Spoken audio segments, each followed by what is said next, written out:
Hey, Donny Walk here. It's Friday, September 3rd or 4th. Long weekend this weekend. Johnny's gone camping. Him and Deborah went camping and fishing. Sam and Sally took off camping up island. And I'm going to leave after work. Take my camper and go spend the night with my dad. He's got to put eye drops in, so I got to help him put the eye drops in. He's had cataract surgery. So yeah, anyways, I just want to show you some stuff here on some seals on the Husqvarnas that I don't like, then some that I do like. So let's show you here. This is a typical older Husky. This is a 357 XP. What I'm talking about are these seals for the crankshaft. Seals, the way I like them, are into the case, and then they seal on the crankshaft. The new style ones, which have had lots of problems with the little 550s, 555s, 562s, and now even the 572s, we're having problems with these seals leaking. These seals onto the inner race of the bearing, and they're pressed into the bearing itself, and the bearing's pressed into the case. I really don't like this system, and the reason I don't is you can still suck air. Like if this thing gets used a lot, which these are fairly new still, but later on in their life, they're going to start sucking air between the inner race and the crankshaft. The bearing will start spinning on that shaft. And I've seen it happen in older saws quite a bit. These ones, you never see that happen. If the bearing was spinning on the shaft, the seal would still seal the crankcase for proper air and vacuum. So yeah, I don't know why they've gone to that. To me, it doesn't make sense, but engineers, I guess, are smarter than me.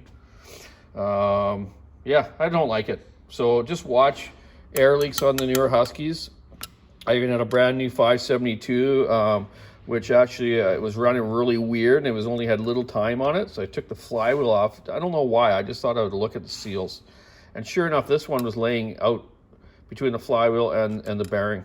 And why? Because the bearing itself, the plastic cage in the bearing actually had went. So the cage actually pushed the seal out. And that thing only had, like I say, maybe 20 hours on it. So that's kind of terrible. Let's hope that this doesn't keep happening to the 572s and even the new 592. So the new 592, that'll be coming in the new year, or hopefully a little sooner, but that's what I've been told. You know, this is a good example. You can buy now short blocks for 550s, Mark IIs, 562s, 572s, and 592s. So on a 592, let's just use that as an example. You know, I got just the crankcase itself for the new 592 that'll be coming out is $449. The crankshaft itself is $279. Do the math on that, you're getting about $720 for a bottom end.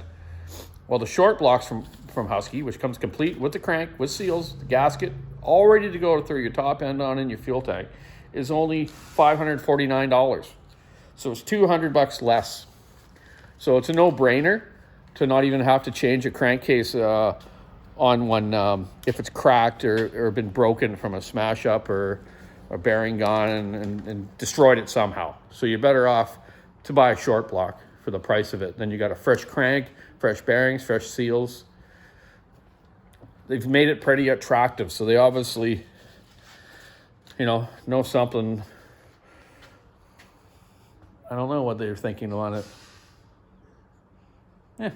Who knows, eh? I don't know why they would do that. But anyways, it's good for a dealership and good for a customer. Especially if you don't have the tools to be separating the crankcases, like getting the bearings off, pressing the new bearings in. There is special tools from Husky. I have proper install stuff for the 572s.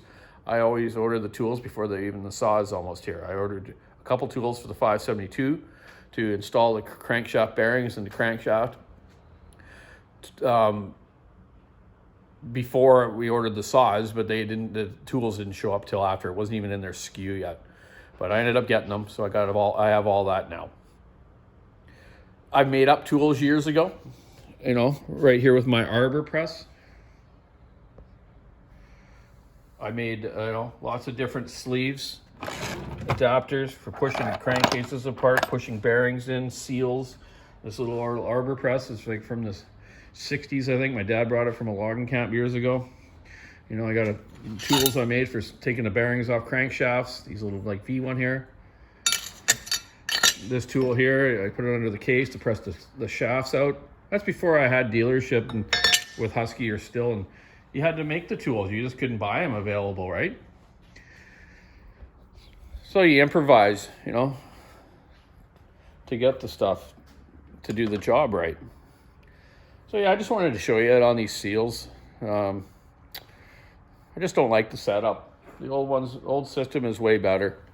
But let's hope they stand up okay, the new ones, and see how it goes down the road. Anyways, keep your saw in the wood. Have a great long weekend if you're up here in Canada doing that, or wherever you're at. Have a great weekend. Bye.